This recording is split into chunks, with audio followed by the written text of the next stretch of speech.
produits IoT chez Factory System. Je vais animer le webinaire aujourd'hui où on va aborder les aspects énergie et LoRaWAN. On va également voir un petit peu les grandes lignes du décret BAX. Tout le monde se connecte, c'est bien. Bon, encore quelques personnes qui sont en train de se connecter. Je vais essayer de faire court aujourd'hui pour éviter les débordements et laisser la place aux questions en fin de webinaire. Donc le décret BAX, qui est une déclinaison du décret tertiaire. Alors BAX, déjà, c'est pour Building Automation and Control System. Donc c'est tout ce qui va être automatisation d'un bâtiment pour pouvoir faire de la collecte de données, de la contrôle commande, hein, pouvoir piloter, faire des régulations, etc. Donc c'est fait essentiellement au travers d'automates et de GTB. Donc c'est destiné à équiper les bâtiments à usage tertiaire dans le but premier de réduire les consommations énergétiques. Donc c'est globalement, ça va arriver sur une partie de GTB. On a, durant le webinaire, ce que vous avez la possibilité, c'est de poser des questions sur la petite boîte à questions sur le côté. Et si il y a des questions, j'y répondrai à la fin. Normalement, le son est bon, vu qu'on l'a testé juste avant de lancer. Donc, je reviens. GTB, donc c'est une gestion centralisée des bâtiments, hein, la GTB. Le décret BAX avait pour premier objectif de faire en sorte qu'une partie des bâtiments tertiaires soit instrumentée pour le 1er janvier 2025. Donc, on a passé ce cap. Et il reste encore une deuxième cap qui est le 2027 pour les plus petits sites. Donc, ce sont, je vous rappelle, les sites où est exécutée une activité tertiaire et les bâtiments qui sont équipés de chauffage et ou de climatisation. Donc, le but, c'est de pouvoir faire des économies parce que globalement, 30% de la consommation d'énergie mondiale est consommée par des bâtiments. Donc, on est tous probablement dans des bureaux à l'instant T. Ces bureaux sont énergivores. Le but étant de réduire les consommations pour arriver à des échéances à 2050 à plus de moins 50% de consommation. Et ici, on voit que les GTB permettent de réduire ces consommations d'énergie. Donc, Factory System, nous sommes distributeurs de matériel informatique industriel et également d'IoT, d'objets connectés. Pour refaire le portfolio de la société, nous avons sur la partie bas tout ce qui va être acquisition de données, donc sur des entrées-sorties déportées filaires. On va retrouver du Modbus TCP, de l'OPC-UA. On a des cartes d'acquisition plus dédiées à mettre mises dans des PC. On a une partie objet IoT qui va nous concerner aujourd'hui avec les passerelles LoRaWAN. On a également des solutions pour connecter tous les équipements au travers de switches industriels ou de routeurs. Si on est sur des sites déportés, on a besoin de pouvoir apporter une connectivité sur le site, également au travers de serveurs VPN. C'était d'ailleurs l'objet d'un webinaire il y a 2 semaines, qui est disponible en replay. Et après, on a toute une partie exécution où on a des PC sur lesquels on va pouvoir exécuter, par exemple, des GTB ou tout autre applicatif industriel ou nécessitant des puissances de calcul pour faire de l'IA. Et ensuite, on a toute une partie écran, panel PC, ordinateur portable, tablette. Tout ça accompagné d'un ensemble de solutions où on va aujourd'hui voir également la partie infrastructure LoRaWAN, la solution basée sur ThinkPark Enterprise. Donc Factory System, nous l'idée, ce qui fait notre force, hein, c'est que depuis près de 40 ans, nous sommes au contact des industriels, mais pas que, et nous fournissons du matériel et un accompagnement technique sur les différents projets. On va être en capacité d'aller trouver le matériel qui va répondre aux besoins du client sans forcément être limité à un catalogue que l'on pourrait vous partager. L'objet du webinar, ça va être de récupérer et de pouvoir gérer nos informations énergétiques dans des bâtiments ou éventuellement dans des environnements qui ne sont pas tertiaires, hein, qui seraient les industriels, ce qui reste aussi une grande activité chez Factory System. On va utiliser pour ce faire le LoRaWAN comme élément principal pour faire cette communication. Donc le LoRaWAN, c'est une communication sans fil qui apporte de gros avantages en termes de déploiement. On va avoir une portée dans des environnements indoor, donc dans des bâtiments, hein, de quelques centaines de mètres. Donc quelques centaines de mètres, ça va nous permettre de pouvoir couvrir facilement un bâtiment ou un site tertiaire de plusieurs bâtiments, voire un site industriel. Tout ça en allant jusqu'à une portée plutôt théorique, hein, de 15 km, parce qu'il faut être dans des conditions quand même très favorables pour atteindre les 15 km. En environnement privé, on va plutôt être à quelques kilomètres au mieux.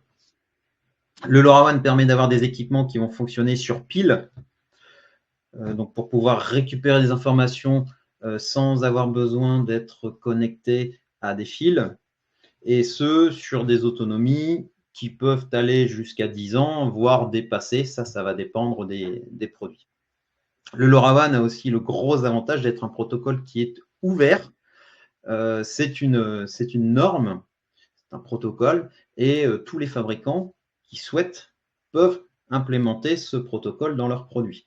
Donc, ce qui permet aujourd'hui d'avoir des centaines, voire des milliers de références d'objets LoRaWAN disponibles sur le marché, et ce qui permet de multiplier les cas d'usage et aussi les effets de concurrence. Pour un même cas d'usage, on va avoir peut-être 2, 3, 10 produits de fournisseurs, de fabricants différents pouvant répondre à ce cas d'usage avec les spécificités des uns et des autres. Pourquoi on va utiliser le LoRaWAN sur tout ce qui va être suivi et pilotage associé à l'énergie? Comme c'est de la radio, ça va vite à déployer.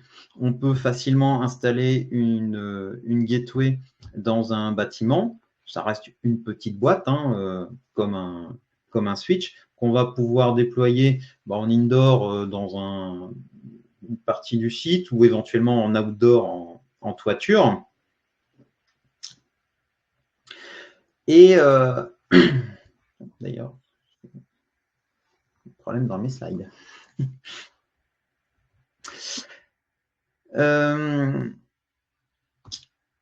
Donc, communication radio basée sur le LoRa. Donc, le LoRa et le LoRaWAN, ce n'est pas la même chose. Le LoRaWAN, c'est un protocole. Le LoRa, c'est une modulation radio qui est utilisée par le LoRaWAN. On a des débits qui sont adaptatifs, donc qui vont pouvoir aller en fonction de la qualité radio de 250 à 4470 bits secondes, ce qui reste des débits relativement lents comparé à ce qu'on est habitué à utiliser au quotidien, hein, sur du TCP/IP ou autre. Mais ça se prête bien aux besoins du LoRaWAN. Quand on veut remonter une information toutes les X minutes, on n'a pas besoin d'un débit excessif. Le gros avantage, c'est comme on a un débit qui est limité, bah, ça ne consomme pas trop d'énergie et ce qui permet aux objets de pouvoir fonctionner sur pile. Ça reste un protocole qui est sécurisé. Donc, on a une certaine sécurité. Hein, les données qui transitent sont encryptées. Seul l'objet et le réseau LoRaWAN sur lequel est appairé l'objet sont en capacité de décrypter les données. On a également une notion de bidirectionnalité avec des classes d'objets, classes A, B et C. Hein. Globalement, les objets vont toujours envoyer des informations, mais la bidirectionnalité va permettre au réseau LoRaWAN de pouvoir envoyer des informations aux objets. Donc, la plupart du temps, sur des objets de classe A, on va faire du reparamétrage des objets, changer une période de transmission ou définir des seuils, ce genre de choses. Alors que sur des objets de type classe C, on est plus sur des actionneurs. Donc là, on va pouvoir, par exemple, piloter un éclairage, un chauffage, etc. La principale différence qu'il y a entre les deux, c'est que le classe A va fonctionner sur pile, le classe C va majoritairement être sur alimentation secteur, ce qui consomme beaucoup plus d'énergie. Donc, tout ça est géré au niveau de la sécurité avec des appairages. Un objet ne peut être appairé qu'à un seul réseau LoRaWAN. Donc, on peut avoir des réseaux LoRaWAN de type privé. Vous gérez votre propre réseau, comme vous gérez votre propre réseau Wi-Fi chez vous ou au travail, ou utiliser un réseau d'un opérateur tel que Orange ou anciennement Objet News de Bouygues Telecom, qui est maintenant Netmore pour la France. Dans presque tous les autres pays du monde, il y a des opérateurs nationaux qui permettent, via le fait de prendre un abonnement chez eux, de pouvoir accéder à leur couverture radio. Problématique, c'est que c'est une couverture, hein, comme pour la 4G ou 5G et anciennement la 3G, en fonction des emplacements, on va être plus ou moins bien couvert. En extérieur, on va être couvert, alors que quand on va rentrer dans le bâtiment, là où on a besoin d'installer nos équipements, on n'a plus suffisamment de couverture réseau. Donc ça, ce sont les aléas du réseau opéré. Et aujourd'hui, je vais essentiellement faire un focus sur les réseaux privés qui vous permettent de déployer la connectivité pour transporter les données et le volume de données que vous souhaitez. Donc, toute la partie connectivité d'un réseau LoRaWAN est gérée par un LNS, donc un LoRaWAN Network Server. C'est un logiciel. C'est un serveur qui peut être embarqué dans une gateway ou dans un serveur physique. Donc, Factory System a fait le choix de travailler avec les solutions logicielles de Actility. Actility est un des membres fondateurs de l'alliance LoRa et fait partie de ceux qui écrivent la spécification de la norme LoRaWAN.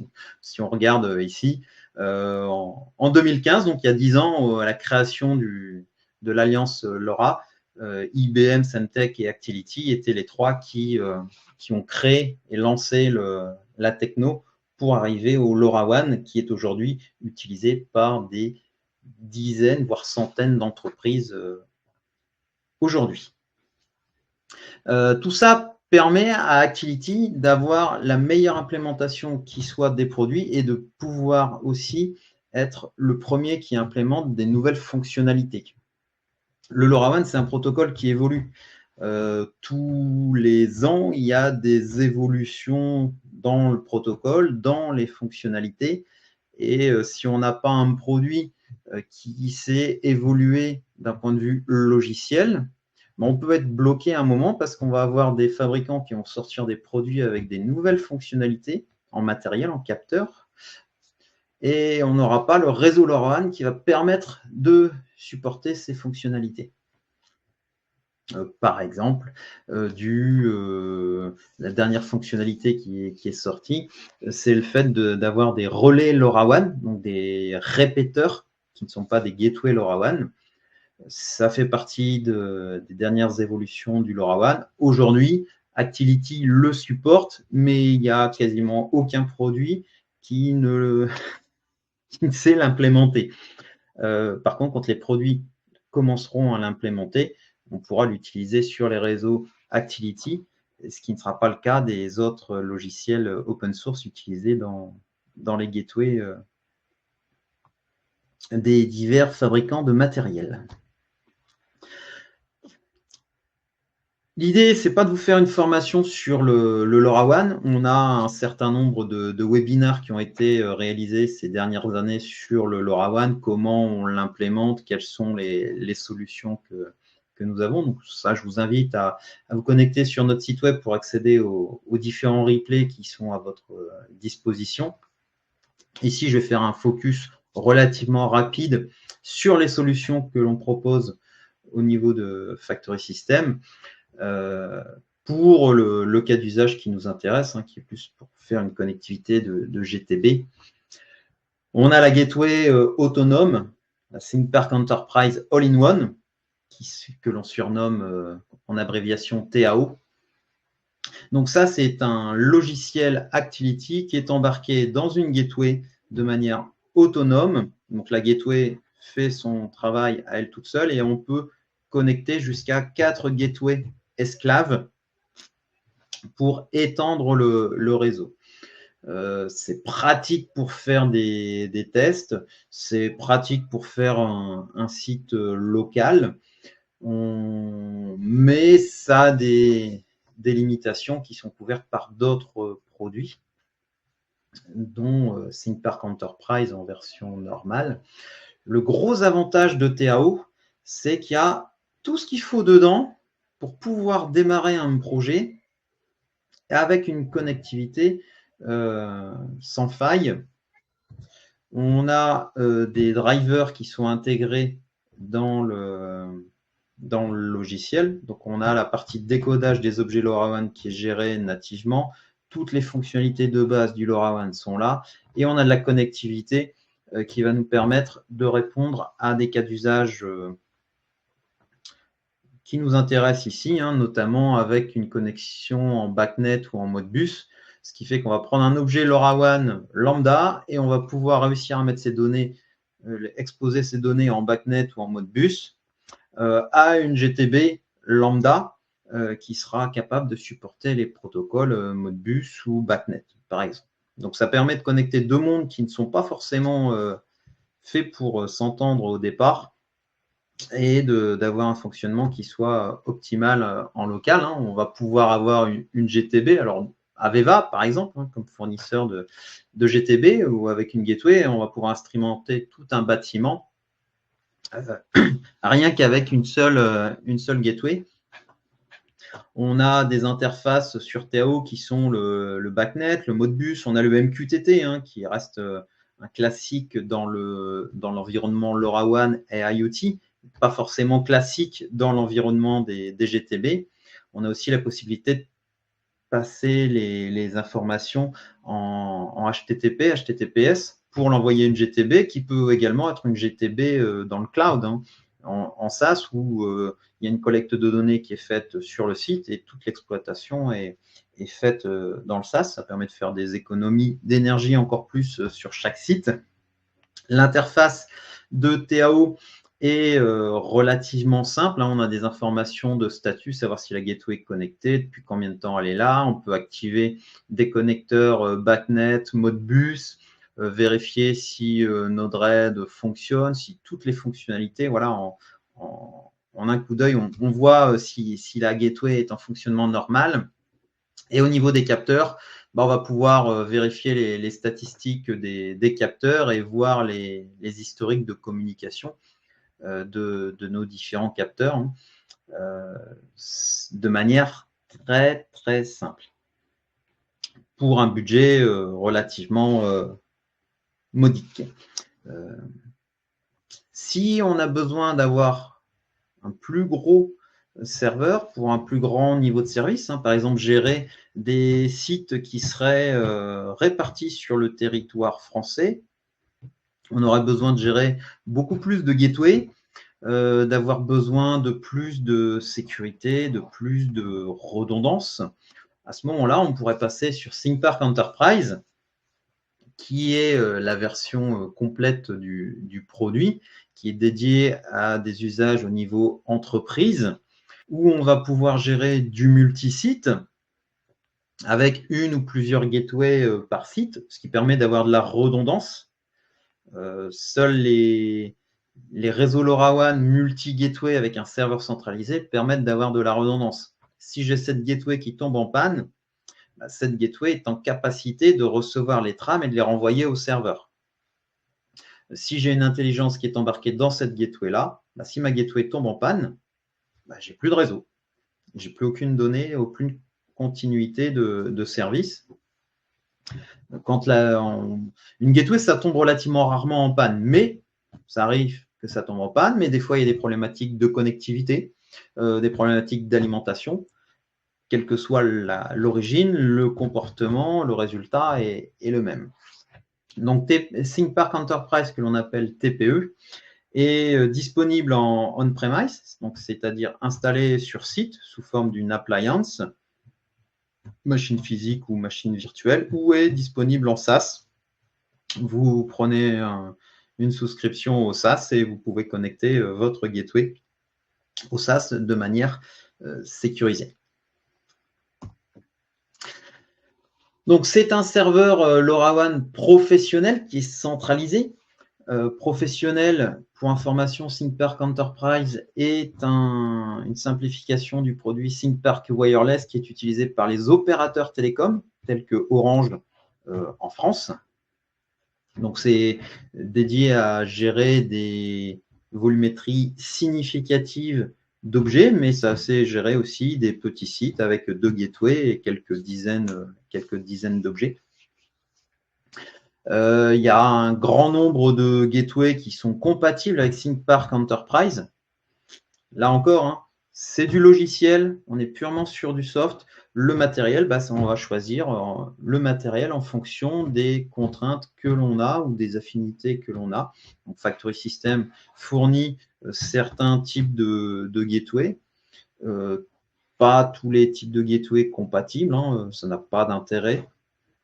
Mais chacun va avoir la possibilité de choisir ce qui l'intéresse. Par défaut, on a près de 600 objets qui sont nativement décodés dans la plateforme. Donc, on prend un produit de presque n'importe quel fournisseur, il sera géré nativement. Et sinon, on a la possibilité de rajouter ses propres décodages. Donc, le fait d'avoir ThinkPark Enterprise, ça permet de faire du multi-tenant, de pouvoir cloisonner les utilisateurs, rajouter des droits par utilisateur, utiliser une authentification fédérée notamment, de pouvoir avoir de la redondance en termes de fonctionnement, que ce soit en redondance du serveur. On peut monter un cluster ThinkPark Enterprise et on peut également avoir une redondance de gateway. Il n'y a pas de limite sur la notion de redondance de gateway. Si on a 5 gateways qui reçoivent le même signal radio, on a une redondance à 5. Si on n'a que 2 gateways qui reçoivent le signal radio, on a une redondance à 2 gateways. Et si on n'a qu'une seule gateway, on n'a pas de redondance. Donc, tout ça, ce sont des statistiques qui sont disponibles dessus. Mais là encore, je vous invite à revenir sur les replays des webinars précédents. Ou à nous contacter suite au webinaire si vous avez des questions. Nous serons heureux de vous y répondre. Donc, on va revenir un peu plus sur le parti matériel qui est dédié au comptage des différents types d'énergie. On va retrouver essentiellement l'électricité, l'eau, le gaz, en énergie qu'on va comptabiliser de manière régulière dans tous les cadres d'usage. Après, il peut y avoir d'autres types d'énergie, mais là, c'est des usages qui sont un petit peu plus spécifiques. Le decreback, c'est plus orienté sur l'électricité à proprement parler. Donc, chez Factory System, on a différents types de produits sur différents types de fournisseurs qui vont nous permettre de couvrir un petit peu tous les cas d'usage qu'on peut rencontrer. On va commencer par des compteurs d'énergie, compteurs électriques qui sont sur du monophasé. Donc là, par exemple, ici, on a un produit qui est pour du monophasé en traversant. Donc, on a les arrivées électriques en haut et les départs, le départ en bas. On va le mettre comme un simple disjoncteur dans un tableau électrique. Il est capable de monter jusqu'à 100 ampères. Donc, ça permet de gérer quand même une grande variété d'équipements, enfin d'installations. Et il communique en LoRaWAN avec une antenne intégrée. Donc, ça permet de s'installer facilement, rapidement. Et en fait, en quelques minutes, on va pouvoir instrumenter une arrivée électrique avec une communication LoRaWAN. Et il a en plus la certification EMID. Donc, c'est une certification EMID qui permet de récupérer l'index d'énergie et de pouvoir en faire de la facturation derrière à un client. Typiquement, le Linky que vous avez à la maison, il a une certification MID qui permet à votre fournisseur d'énergie de vous envoyer une facture. S'il n'avait pas cette certification, il ne pourrait pas être utilisé pour faire de la facturation. Donc, dans la plupart des cas d'usage, en tant que réalisation de sous-comptage électrique, on n'a pas besoin de ces certifications. Par contre, dans certains cas d'usage, on va avoir une installation électrique avec des clients qui ne sont pas forcément des sociétés différentes, hein, mais qui sont raccordés sur le même réseau électrique et à qui on voudrait refacturer de la donnée ou à défaut pouvoir leur justifier que leur consommation électrique est de autant et c'est quelque chose dont ils ont besoin pour pouvoir justifier de réalisation d'économie d'énergie dans les objectifs du décret tertiaire et décret BACS. Après, on peut passer sur des alimentations électriques en triphasé. Donc, on a ici un compteur électrique, là encore certifié EMID, en version traversante. Donc, on branche les arrivées triphasées dessus et on sort de l'autre côté. Donc là, on est sur une version à 100 ampères en traversant. Et sinon, après, on peut avoir le même produit, mais avec des transformateurs de courant. Donc, c'est les petits torques, on va pouvoir les brancher sur des départs électriques. Et là, on va pouvoir aller globalement de 75 ampères-heure à plusieurs milliers d'ampères. Hein. On peut aller théoriquement jusqu'à 20 000 ampères par câble triphasé. Donc, ça permet de s'adapter à toutes les tailles de câbles, de barres, parce que quand on a des installations de très haute tension, on n'a plus des câbles, hein, on a des barres dans les armoires. Mais je pense que ça, vous le savez probablement mieux que moi pour certains. Donc là, il y a différentes variantes. Et après, pour les TGBT, hein, on va plutôt avoir des centrales multi-départs où on va pouvoir aller jusqu'à 6 départs triphasés, donc avec des transformateurs de courant, des TOR, qui vont être déportés. On va pouvoir les déporter jusqu'à une dizaine de mètres. Hein, donc, ça permet d'instrumenter un grand nombre de départs électriques avec un seul et unique produit. Donc, chaque produit a un cas d'usage et un cas d'application qui lui est propre. C'est pour ça qu'en fait, ici, il y a 3 fabricants qui sont représentés, qui ont chacun leurs avantages et leurs inconvénients aussi. Sachant que là, je présente des gammes de produits LoRaWAN, mais tous ces fabricants font aussi une connectivité filaire. On va l'avoir en MBus, en mode bus TCP, et éventuellement d'autres technos radio comme du Wi-Fi ou du wireless MBus, pour ne citer que cela. Donc, dans certains cas, on n'est pas obligé d'avoir une connexion LoRaWAN pour instrumenter ces équipements. Ce n'est pas une obligation. Pour les compteurs qui seraient déjà existants sur site, On a peut-être déjà des équipements de marque Socomec ou des compteurs d'énergie Schneider ou autres qui sont déjà là, mais qui ne sont pas communicants, où il faut aller dessus pour récupérer les informations sur l'écran. On peut ici utiliser des passerelles LoRaWAN qui vont convertir une connexion Modbus RTU en LoRaWAN, par exemple. Donc là, c'est un petit module qu'on peut rajouter sur Raidin, ici, qui va nous permettre d'aller chercher des données en Modbus et de les renvoyer en LoRaWAN.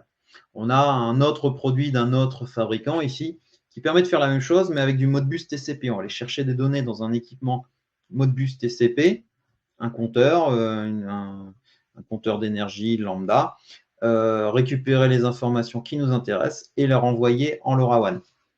Donc, ça évite de devoir réinvestir dans des équipements de comptage, là où il y a déjà des équipements qui sont en place. C'est beaucoup plus simple de se connecter dessus et récupérer l'information. Pour tout ce qui ne serait pas disponible en électrique, on a la possibilité d'avoir des compteurs d'eau. Donc, sur l'eau, c'est d'autres énergies. Hein. Il existe des compteurs d'eau LoRaWAN, directement LoRaWAN communicants. Donc, on vient installer un compteur d'énergie. Donc là, ici, c'est un modèle ECUS qui est nativement LoRaWAN ou Wireless MBus et qui va pouvoir fonctionner sur la durée de vie d'un compteur d'eau. Hein. Un compteur d'eau, ça a une durée de vie d'une dizaine d'années, parce qu'après, il y a la mécanique qui commence à avoir des problèmes et on a un comptage qui n'est plus tout à fait correct. C'est pour ça que les compteurs d'eau sont changés de manière régulière. Sinon, après, on peut avoir des équipements ici comme du Yitron, où on a le compteur d'eau et un émetteur radio. Là, on est sur un cible 4 ou un cible 5, hein, typiquement, qui va récupérer les informations du compteur et les renvoyer en LoRaWAN. Donc ici, ça permet soit de rajouter une tête LoRaWAN sur un compteur existant, ou tout simplement d'ajouter un compteur d'eau neuf pour éviter de le changer plus tard, ou tout simplement pour refaire du sous-comptage, hein, parce qu'on a l'arrivée, le départ, la sortie de réseau, mais derrière, on n'a pas forcément la connaissance de où est consommée l'eau. Donc, l'idée de tout ça, hein, c'est de pouvoir instrumenter et de remonter les informations. Plus on aura d'informations de sous-comptage en eau, en électricité ou en gaz ou en autre énergie, mieux on va pouvoir cibler les consommations et pouvoir voir le résultat des actions réalisées. Donc, il existe différents types de compteurs d'eau qui vont pouvoir être installés et remonter de la donnée. Donc, soit en compteur natif, soit avec des émetteurs d'impulsion, hein, au travers d'impulsion. Il existe aussi des émetteurs ici qui ne sont pas LoRaWAN, mais sur lesquels on va pouvoir ressortir un câble.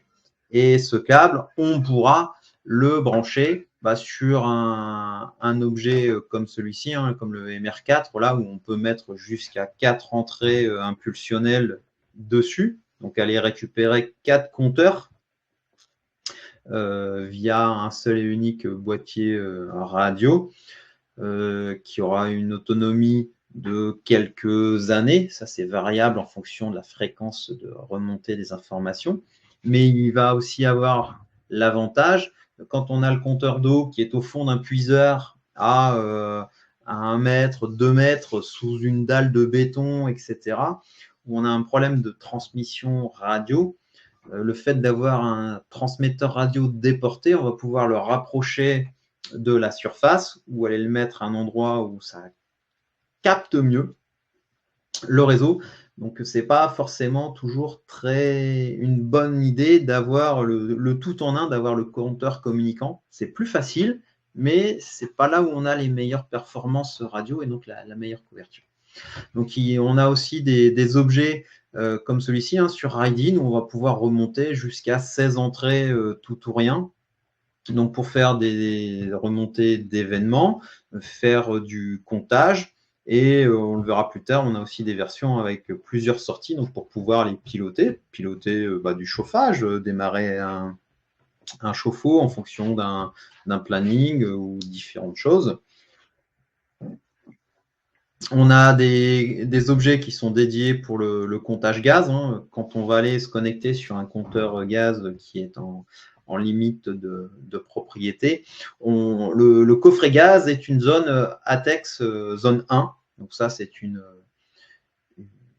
réglementation qui est gérée par GRDF, GRT Gaz, pardon. On est obligé d'avoir des équipements qui soient conformes. Il est également possible d'aller se connecter sur des compteurs EDF, donc un Linky aujourd'hui, ou des compteurs entreprises qui auraient une sortie téléinformation. TIC, c'est pour téléinformation client, donc c'est un protocole EDF, hein, c'est franco-français. Donc là, on peut aller avec 2 fils se brancher sur le compteur électrique EDF pour récupérer les informations. Tout ce que l'on peut voir sur l'écran du compteur EDF, on est capable de le récupérer via cette connectivité. Donc là encore, on va pouvoir aller récupérer les données et les retransmettre en radio sans avoir besoin d'aller rajouter un compteur indépendant. Rajouter des compteurs, ça a l'intérêt pour faire du sous-comptage. À savoir, tiens, c'est le chauffage qui me consomme autant, la production d'eau chaude qui me consomme autant, la ventilation, la climatisation ou tout autre équipement qui serait disponible sur site. Il existe aussi d'autres moyens de récupérer des informations. On peut aller récupérer des informations de manière optique, hein, quand il y a une petite LED qui clignote sur un compteur. On peut aller l'instrumenter pour récupérer les impulsions optiques et reconvertir ça en données LoRaWAN.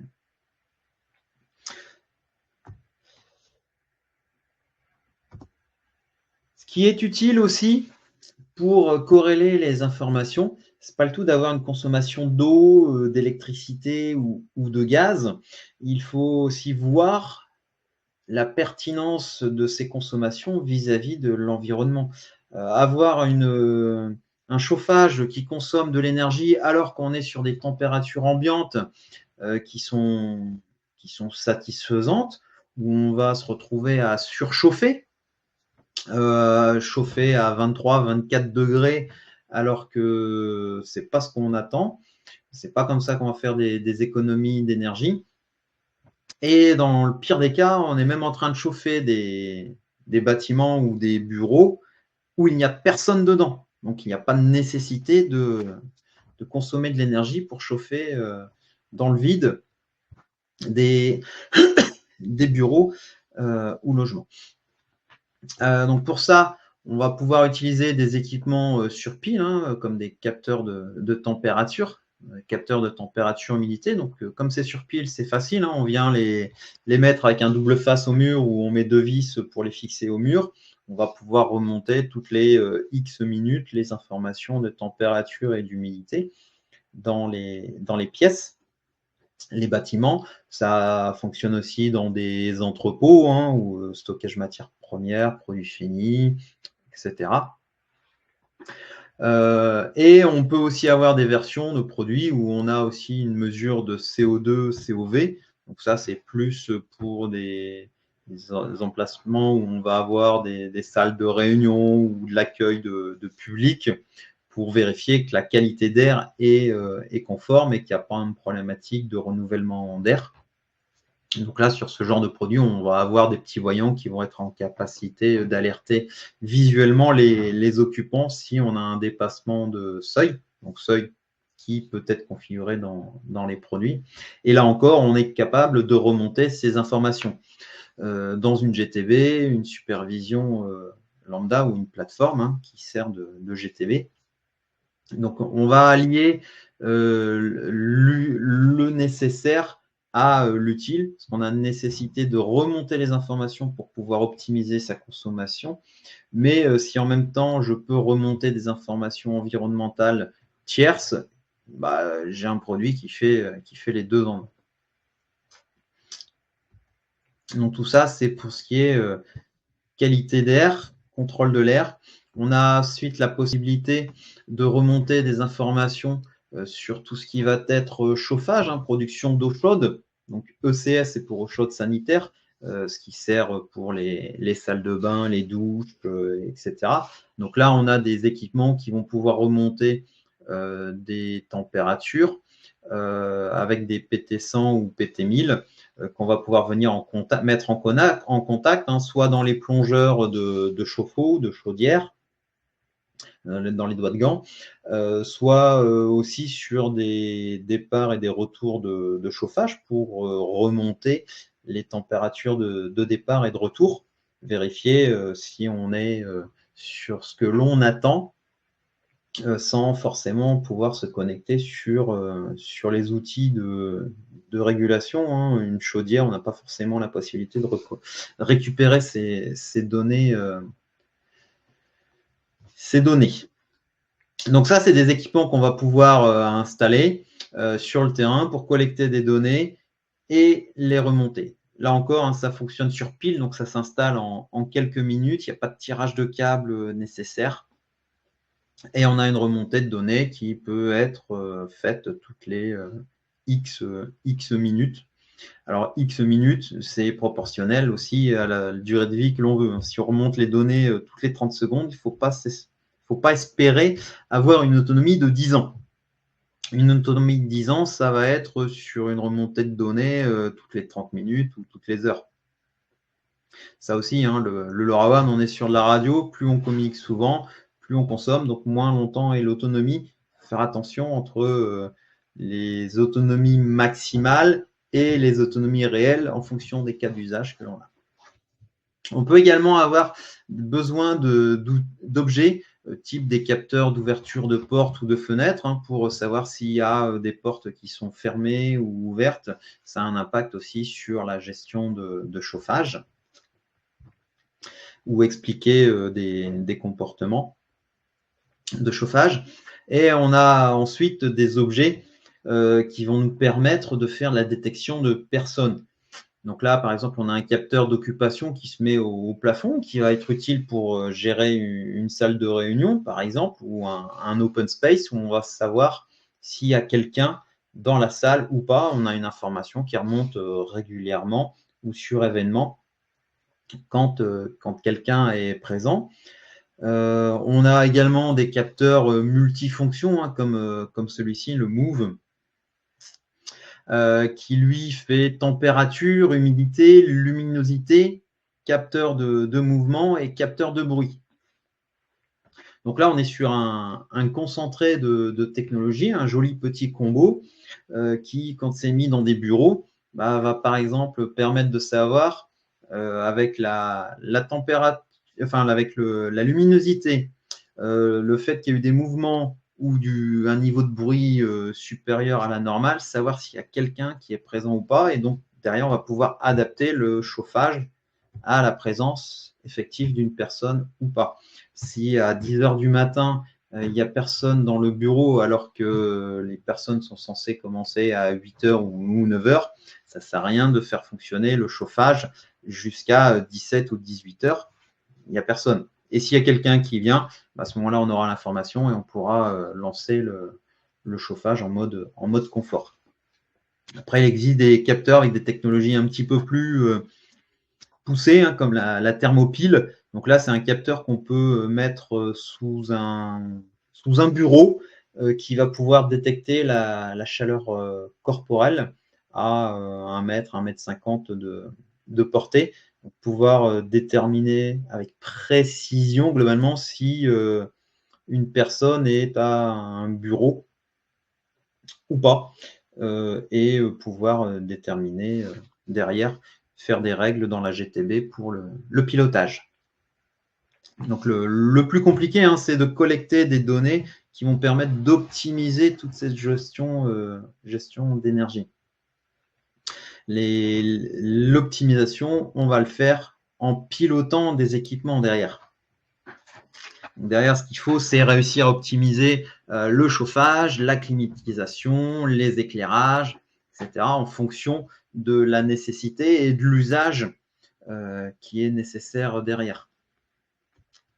Donc, on a la possibilité pour du pilotage de chauffage de piloter du radiateur électrique via fil pilote. Le fil pilote, hein, c'est un fil supplémentaire sur certains radiateurs électriques. Alors, ça n'existait pas il y a quelques décennies. Mais on va pouvoir mettre un radiateur en mode confort, en mode hors-gel, en mode nuit, donc descendre -1, -2, -3 degrés par rapport à la température de consigne. Et ici, on a un équipement qui, d'un point de vue radio, peut recevoir ces commandes et piloter un radiateur ou un ensemble de radiateurs. On a très pratique comme produit les têtes thermostatiques. Donc ça va être utilisé pour tout ce qui va être chauffage à eau, chauffage central. À partir du moment où il y a une chaudière qui chauffe de l'eau, il y a des radiateurs. Les radiateurs peuvent être équipés de têtes thermostatiques où on va envoyer une consigne de température et ça, on va pouvoir changer la consigne depuis la transmission radio. Donc, on va pouvoir le matin passer en mode confort et le soir repasser en mode réduit pour la nuit. Et là encore, comme je le disais tout à l'heure, si on détecte qu'il n'y a pas d'occupation dans les bureaux ou ce genre de choses, pouvoir changer les consignes en fonction de la réalité du terrain. Et on a des équipements aussi qui existent pour tout ce qui est ventilo-convecteur. Donc là, on a des systèmes de ventilation avec une gestion de puissance, de vitesse de ventilation, avec des modes chauffage ou froid. Donc là, on a ici un boîtier thermostatique où on va retrouver la même chose que ce que l'on a en classique, connecté sur les équipements, mais en plus, on va pouvoir remonter ces informations en LoRaWAN. Donc, on a les informations de la température ambiante, mais aussi de la consigne et de pouvoir changer la consigne, là encore, à distance. Donc, plutôt que d'avoir un chauffage qui tourne H24 dans les bâtiments la nuit, on va pouvoir, grâce à la GTB, pouvoir piloter ces équipements pour changer les consignes la nuit et faire en sorte que ça redémarre pour que le matin, quand on arrive, il fasse une température acceptable. On a aussi la possibilité de piloter des équipements en tout ou rien. Donc là, on a un équipement qui dispose d'entrée et de sortie logique. Donc derrière, on va pouvoir piloter des relais de puissance ou des équipements de pilotage pour de l'éclairage ou autre. Et il existe aussi des relais 220 qui sont LoRaWAN. Donc ça, c'est le genre de petits relais qu'on peut aller mettre dans une prise 220 murale et qui va nous permettre d'avoir un relais et de piloter les équipements derrière. Donc, ça marche pour du chauffage, pour de l'éclairage ou d'autres usages. Ça marche aussi pour un chauffe-eau. On est sur des puissances de 16 ampères là, sur cet équipement en question. Et derrière, la finalité, ça va être de s'intégrer avec des équipements externes. Donc, j'ai tout ce qui est communication, je vais le faire en LoRaWAN. Je vais déployer des objets sur le terrain pour récupérer des informations énergétiques en électricité, en comptage d'eau, piloter des équipements, etc. Mais tout ça, il va falloir que je le remonte. Donc, soit sur une GTB en utilisant des protocoles classiques, comme on peut l'avoir avec du BACnet, du Modbus, de l'OPCUA. Donc, on va pouvoir se connecter avec des supervisions du marché. Donc, on a notamment notre filiale sœur Factory Software qui est distributeur des produits Aveva, donc qui permettent de réaliser des GTB relativement poussés et de pouvoir ainsi piloter les bâtiments de manière centralisée et décentralisée. Après, on a également des partenaires qui proposent des plateformes qui vont répondre à certains cas d'usage plus qu'à d'autres. Donc là, je ne peux pas vous dire il faut 7 plateformes parce qu'il y en a qui sont plus sur le monitoring environnemental, d'autres qui sont dédiés plus aux énergies, au calcul d'énergie, mais qui ne sont pas capables de faire du pilotage. Et après, on peut aussi avoir une plateforme qui assemble un petit peu tout ça, qui est indépendante des objets et qui va nous permettre de pouvoir faire des analyses sur tout ce qui va être consommation, mais qui va nous permettre également de pouvoir faire du pilotage en fonction de calendrier ou de déclencheurs sur des événements qui seraient remontés dans la plateforme. Mais là, on pourrait faire un webinar totalement dédié à ce genre de sujet où chacun aura ses questions et ses besoins. Donc, globalement, ici, l'idée, c'était de faire un webinar sur comment on peut récupérer des données énergétiques grâce au LoRaWAN, transporter ces données et les mettre à disposition de GTB. Il y a déjà dans bon nombre de bâtiments des GTB qui sont existantes et il manque une partie des données qui peuvent être récupérées par du LoRaWAN. Là où il n'y a absolument rien, effectivement, il faut voir la possibilité d'apporter une GTB en plus de la collecte de données. Voilà, si vous avez des questions, c'est le moment. Il nous reste quelques minutes pour échanger. Je vais voir si on a quelques questions. Est-ce qu'il existe un module LoRaWAN pour la gestion des fuites d'air? Alors, ça, c'est une bonne question. Une fuite d'air, c'est quelque chose qui n'est pas maîtrisé comme une fuite d'eau. Donc, on ne peut pas mesurer la fuite, mais on peut mesurer la consommation d'eau ou d'air. Donc, il faut pouvoir instrumenter le comptage. Le comptage de l'air va plutôt se faire au niveau de débitmètres.